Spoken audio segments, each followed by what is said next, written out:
ہم کریں آیت نمبر 19 جس میں اللہ سبحانہ تعالیٰ کہہ رہے ہیں اے لوگو جو ایمان لائے ہو نہیں ہے حلال تمہارے لیے کہ تم وارث بن بیٹھو عورتوں کے زبردستی۔ اب دیکھیے یہاں پہ اگر حلال کا لفظ ہے تو اس کے اپوزٹ تو حرام ہوگی نا، کہ اللہ سبحانہ تعالیٰ ان کو کہہ رہے ہیں کہ تمہارے لیے یہ حلال نہیں ہے تو کیا ہے پھر حرام ہے ان کے لیے کہ وہ عورت کے زبردستی وارث بن بیٹھے۔ اس کا ایک تو یہ کہ دیکھیں جیسے عورت کو جب جیسے طلاق ہوتی ہے تو اس کے بعد وہ پھر آزاد ہو جاتی ہے، تو اسی طرح سے جب اس کا خامن فوت ہوتا ہے تو اس کے بعد عدت پوری کرنے کے بعد وہ بھی آزاد عورت کی طرح ہوتی ہے۔ اس زمانے میں کیا ہوتا تھا کہ مشرکین مکہ میں ان کے رسم و رواج جو تھے اس میں نے پہلے بھی آپ کو اس کے بارے میں بتایا تھا کہ جیسے باپ فوت ہوتا تھا نا تو جو ستیلا بیٹا ہوتا تھا وہ اپنی ماں کو اسی طرح سے جیسے وہ وراثت ہوتی تھی نا تو وہ اسی طرح سے اس کو زمین کا جیسے ٹکڑا سمجھ کے گھر سمجھ کے اسی طرح سے وراثت کا ہی حصہ سمجھ کے اس پہ بھی وہ قابض ہو جاتا تھا، اور اگر تو اس کو وہ اچھی لگتی تھی، اگر وہ پیاری شکل ہوتی تھی اور اس کے دل کو اچھی لگ رہی ہوتی تھی تو اسے نکاح کر لیتا تھا، اور اگر اس کو وہ پسند نہیں ہوتی تھی تو پھر اس کو وہ روکے رکھتا تھا یہاں تک کہ اس کی موت آ جائے۔ تو یہ عورت پہ بڑا ظلم ہوتا تھا۔ اس کے بعد بھی یہ تھا کہ جیسے میں نے آپ کو پہلے بھی بتایا تھا کہ ان کی ایک رسم ہوتی تھی کہ وہ جیسے خامن فوت ہوتا تھا تو خامن کا دوست ہے یا پھر رشتہ دار جو کلوز ہوتے تھے وہ ایک چادر اس عورت کے اوپر ڈالتے تھے، جو سب سے پہلے چادر ڈال دیتا تھا وہ عورت اس کی ملکیت ہو جاتی تھی۔ تو یہ ساری چیزیں بڑی تکلیف دینے والی تھی، تو اللہ سبحانہ تعالیٰ بیسیکلی یہاں پہ اسی چیز کے بارے میں کہہ رہے ہیں کہ تم زبردستی عورت کے وارث نہ بن جاؤ۔ اور دیکھیں یہاں پہ یہ پہلا حکم تھا، کیونکہ آپ کو پتہ ہے قرآن کا سارا معاملہ جب بھی آپ پڑھتے ہیں تو آپ دیکھیں کہ کوئی بھی حکم ایک دم سے نہیں ہے، تدریجاً حکم ہے، کیونکہ ان کے اندر اتنی رس بس گئی تھیں یہ ساری چیزیں جو رسمیں ہوتی ہیں۔ ابھی آپ دیکھیں آج کل کے زمانے میں ابھی آپ کسی کو کہہ دیں کہ مہندی شادی پہ نہ کرو تو کیسا ہنگامہ ہوگا، تو پھر آہستہ آہستہ کہنا ہونا ہے نا دیکھو یہ کام نہیں کرو، پھر اب یہ نہیں کرو، تو پھر یہ نہیں کرو، اب بالکل نہیں کرنا۔ بالکل وہی بات ہے، اب اپنی کوئی بھی رسم آپ دیکھ لیں۔ مجھے یاد ہے کہ جیسے ابھی کسی کو اگر یہ بھی کہہ دیتے ہیں نا جب کسی کی ڈیتھ ہوتی ہے کہ دیکھیں اسلام میں 10واں 40واں اور ایسی کوئی چیز نہیں، برسی وغیرہ یہ نہیں کیا کرو، تو لوگ باقاعدہ افینڈ ہو جاتے ہیں، غصہ ہوتے ہیں کہ یہ کیا مطلب ہوا آپ کو، ہمارے دادا بھی نانی دادی بھی یہ کیا کرتی تھی، اب تم کوئی نیا اسلام لے کے آئے ہو۔ تو وہ رسمیں جو ہم نے خود ہی سے بنائی ہوئی ہیں ہمارے اندر ایسے شامل ہو جاتی ہیں جیسے it's a part of our life, اور اگر کوئی منع کرتا ہے تو پھر ایک دم سے نہیں سمجھ آتی نا، تو اللہ سبحانہ تعالیٰ نے بھی آرام آرام سے ان کو سمجھایا۔ سب سے پہلے تو ان کو یہ کہا کہ تم یہ نہ کرو، تمہارے لیے حلال نہیں ہے، اور سیکنڈ میں پھر کہا ولا، اور نہ تعدلوہن، اور نہ تم روکو انہیں، مت تعدلوہن کو کہتے ہیں جیسے سختی سے کسی کو روکنا نا، تنگ کرنا کسی کو، لِتَذْهَبُوا تاکہ تم لے جاؤ بِبَعْدِ بعد ما آتَيْتُمُوهُنَّ جو دیا تم نے انہیں۔ اب یہاں پہ یہ کیا بتا رہے ہیں کہ اللہ سبحانہ تعالیٰ کہ اس لیے ان کو نہ روکو، زبردستی تم ان کو روکنے کی کوشش نہ کرو کہ کہیں جو تم نے ان کو مال دیا ہے وہ تم زبردستی ان سے نہ لے لو۔ اب دیکھیں اس میں ایک تو یہ بھی آتا ہے کہ اگر وہ عورتوں کو اس طرح سے روک لیتے تھے، جیسے اگر خامند فوت ہوتا ہے تو بیٹا اس کو روک لیتا تھا، یا پھر وہ دوسرے آدمی کا، جیسے میں نے آپ کو بتایا جو بھی ان میں رسم تھی۔ سیکنڈ اس میں یہ تھا کہ جیسے اگر کسی کی شادی ہوئی ہے، اب وہ اگر بیوی کو نہیں رکھنا چاہ رہا، ٹھیک ہے، تو اس کے کیا ہوتا تھا کہ اگر اس نے اس بیوی کو نکالنا ہے تو اس کا کیا ہوتا تھا، اس کو یہ ہوتا تھا کہ اس کو جو مال میں نے دیا ہے وہ مجھے اس کو واپس کرنا پڑے گا، کیونکہ اگر ڈیورس کرتا ہے تو اس کو پھر وہ مال تو دینا پڑے گا نا، اس کا حق مہر جو تھا اس کو دینا ہوتا تھا، تو اس کو یہ تھا کہ مجھے دینا پڑے گا۔ یا پھر یہ تھا کہ اگر وہ اس دوسری اینگل سے اگر آپ دیکھیں کہ اگر وہ عورت جو ہے وہ خامند فوت ہو گیا تو جو اس کا حصہ بن رہا تھا، یا وہ گھر میں رہ رہی تھی یا گھر کی مالک تھی یا کسی طرح سے بھی، یا عورت کے اپنے پہلے پیسے تھے، تو وہ اس لیے کہ اگر ہم اس عورت کو نکال دیں گے یا یہ چلی جائے گی تو پھر یہ جو مال ہے اس کا یہ بھی چلا جائے گا، تو اس مال کو قبضہ کرنے کے لیے، اس مال کو یوز کرنے کے لیے وہ اس عورت کو بھی اپنے پاس ہی رکھتے تھے اور اس کو جانے نہیں دیتے تھے، اس کو آزاد نہیں کرتے تھے۔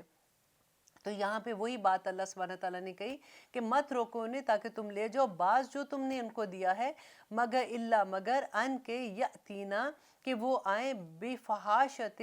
بے حیائی کے ساتھ، مبینات کھلی۔ اب سیکنڈ یہ چیز ہے کہ دیکھیں ایک شرط ہے، نمبر 1 اگر تو بیوی ہے اور اگر تم نے اس کو تم زبردستی اس کو روک رہے ہو، وہ بیوی ساتھ نہیں رہنا چاہ رہی ہے، یا پھر کوئی ایسی چیز تمہیں لگتا ہے کہ تم اس کو اس لیے روکتے ہو کہ اس کا جو مال ہے وہ تمہیں دینا پڑے گا، یا کوئی بھی ایسی چیز ہو رہی ہے تمہارے ساتھ، تو اللہ سبحانہ تعالیٰ کہتے ہیں مگر ایک صرف شرط ہے، ان کا مہر تم نہیں روک سکتے ہو، ان کو جو پریزنٹ تم نے اس وقت دیے جس وقت تمہاری وہ نکاح میں تھی، تم وہ ان سے نہیں لے سکتے ہو، وہ ان کا اس کی ملکیت ان کی ہے۔ اب اگر ایک وجہ ہے کہ اگر وہ کوئی فحاشی کرتی ہیں، کہ کوئی بے حیائی کا کام کرتی ہیں، وہ بھی مبینہ کرتی ہیں، مطلب کھلے عام کرتی ہیں۔ اگر فار ایگزامپل کسی مرد کو یہ پتہ چلتا ہے کہ اس کی بیوی جو ہے وہ کسی اور کے ساتھ انوالو ہے، اور وہ خود سے دیکھ لیتا ہے، یا اس کو پتہ لگ جاتا ہے اور اس کو 100% یہ شیورٹی ہوتی ہے کہ وہ ایسی ہی ہے جیسے اس نے سنا ہے یا اس نے دیکھا ہے، یا کوئی بھی، تو کھلی عام بے حیائی جس کو کہتے ہیں۔ سیکنڈ، اس میں یہ بھی آ سکتا ہے کہ بے حیائی کی، کیونکہ الفاحشہ نہیں ہے نا، تو اس میں زنا آ جاتا ہے، بالکل ایک اس طرح سے آتا ہے، لیکن فحاشی میں یہ بھی آتا ہے کہ اگر وہ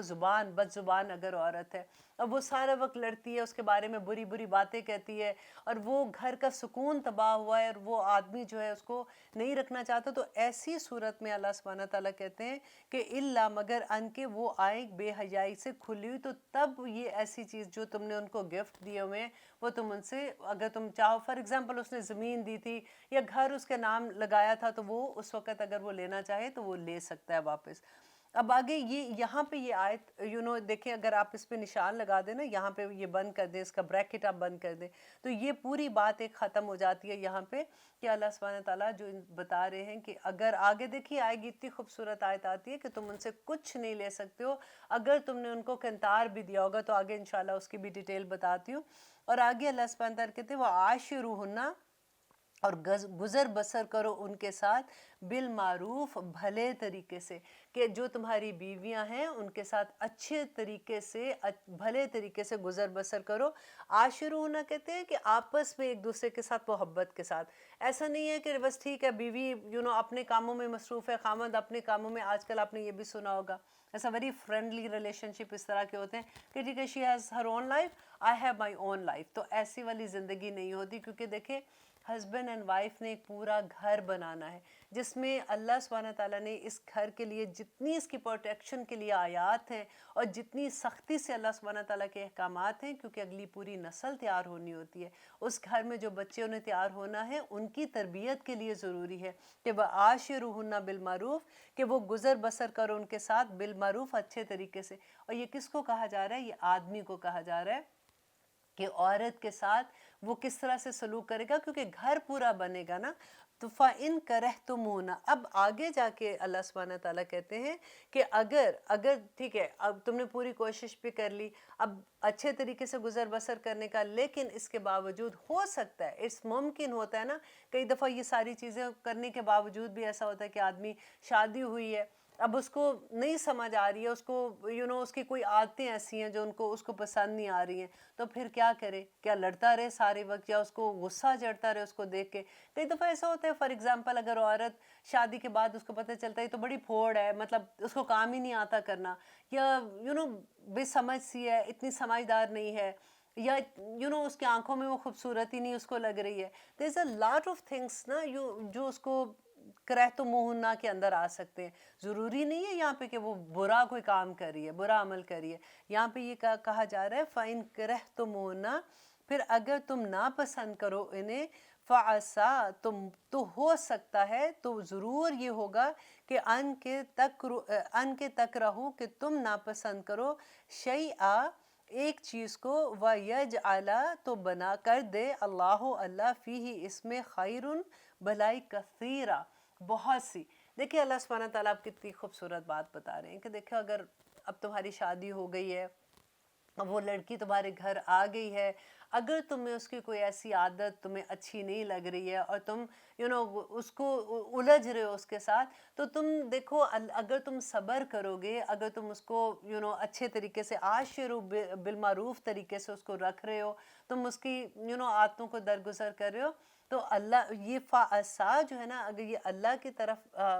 جاتا ہے نا، تو اس کا مطلب اگر ویسے عام گرامر میں دیکھو تو ممکن ہے، تو ایسا ہوگا، ایسا ممکن ہے، ایسا آتا ہے. لیکن جب اللہ سبحانہ تعالیٰ کی طرف جاتے ہیں تو اس کا مطلب ہوتا ہے کہ یہ ضرور بضرور ہوگا. یقیناً اللہ سبحانہ تعالیٰ اس کے اندر خیر ڈال دیں گے، اس رشتے میں خیر ڈال دیں گے کہ اس عورت میں سے تمہارے اندر خیر آ جائے گی. ہو سکتا ہے اللہ سبحانہ تعالیٰ ایسی اولاد عطا کر دے جو تمہارے لیے خیر کا باعث بن جائے. ہو سکتا ہے اللہ سبحانہ تعالیٰ اس سے تمہارے گھر میں آہستہ آہستہ اتنا سکون دے دے. ہو سکتا ہے اس کی کوئی ایک عادت تمہیں اچھی نہیں لگ رہی ہے جس کو کیونکہ اس کی وجہ سے تمہاری آنکھوں میں پردہ آ گیا ہے، تمہیں اس کی باقی چیزیں نظر نہیں آ رہی ہیں. تو یہاں پہ اللہ سبحانہ تعالیٰ دیکھیں، آپ خود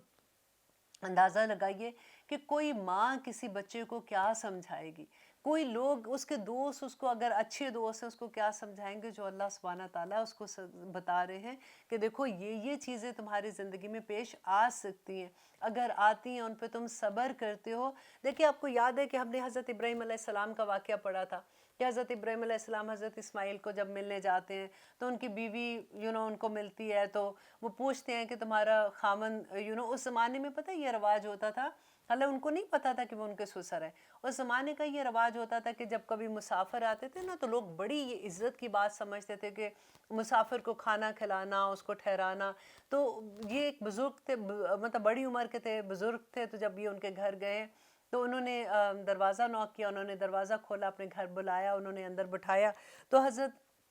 ابراہیم علیہ السلام نے ان سے پوچھا کہ تمہارے خامن کیسا ہے، مطلب کیا کیسا ہے، کیا حال ہے اس کا. تو انہوں نے شکایتیں کرنا شروع کر دیں کہ وہ ایسا ہے، وہ وقت نہیں دیتا، وہ یہ نہیں کرتا، جو ساری نیگنگ ہوتی ہے جیسے. تو حضرت ابراہیم علیہ السلام جب وہاں سے نکلے تو انہوں نے کہا کہ اچھا بیٹا میں چلتا ہوں، لیکن جب تمہارا خامند آئے گا تو اس کو کہنا کہ ایک بزرگ آئے تھے اور انہوں نے صرف تمہارے لیے ایک میسیج دیا ہے کہ تم اپنی چوکھٹ بدل لینا. اب ان کو تو نہیں پتا تھا کہ اس کا کیا مطلب ہے. جب وہ چلے گئے تو جب ان کے ہسبینڈ حضرت اسماعیل گھر پہ آتے ہیں تو ان کی بیوی نے کہا کہ ایسے ایک بزرگ آئے تھے،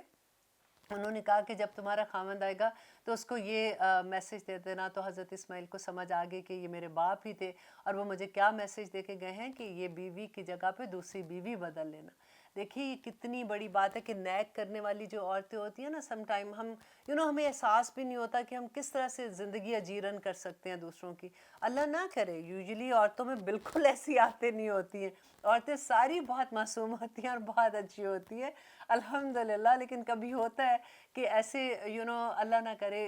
جب کبھی آپ کا بھی واسطہ ایسے واقعات سے پڑا ہوگا کہ جب جب کسی کا گھر ٹوٹتا ہے اور جب آپ بات سنتے ہیں، کبھی اگر کبھی لڑکی کا قصور ہوتا ہے، کبھی لڑکے کا ہوتا ہے، کبھی دونوں کا ہوتا ہے، اس طرح سے سچویشن ہوتی ہے. لیکن اکثر جب ہم یہ سنتے ہیں کہ لڑکی جو بد زبان تھی تو اس کی وجہ سے خامن کی عزت نہیں کرتی تھی، اور اس طرح سے عزت کس کو نہیں چاہیے ہوتی، بیسیکلی ہر انسان کو چاہیے ہوتی ہے نا. یہ سارے معاملے صبر کے ہوتے ہیں. شادی جب ہوتی ہے تو ایکچولی کیا ہوتا ہے کہ ہمیں یہ لگتا ہے کہ شادی کے بعد تو ساری چیزیں، کیونکہ اللہ سبحانہ تعالیٰ نے بھی جو لفظ استعمال کیا نا، جب اس میں کہا کہ مودہ کا لفظ استعمال کیا، جو ہم نکاح میں اکثر یہ صورت پڑھتے ہیں کہ مودہ سب سے پہلے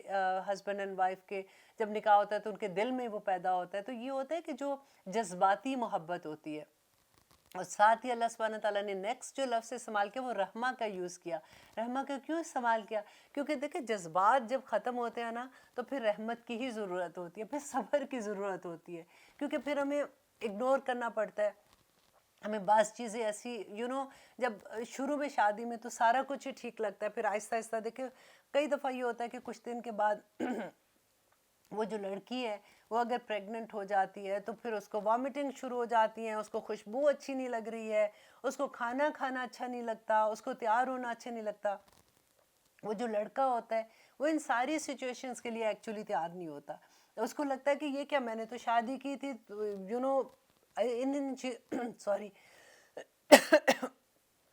ان چیزوں کے لیے کہ میں it will be a fun life، لیکن اب یہ کیا ہو گیا. لیکن پھر اللہ سبحانہ تعالیٰ وہاں پہ یہ کہتے ہیں کہ اس وقت پتہ نئی شادی کی بالکل وہ سٹوری ہوتی ہے جیسے آپ گاڑی نئی چلاتے ہیں نا،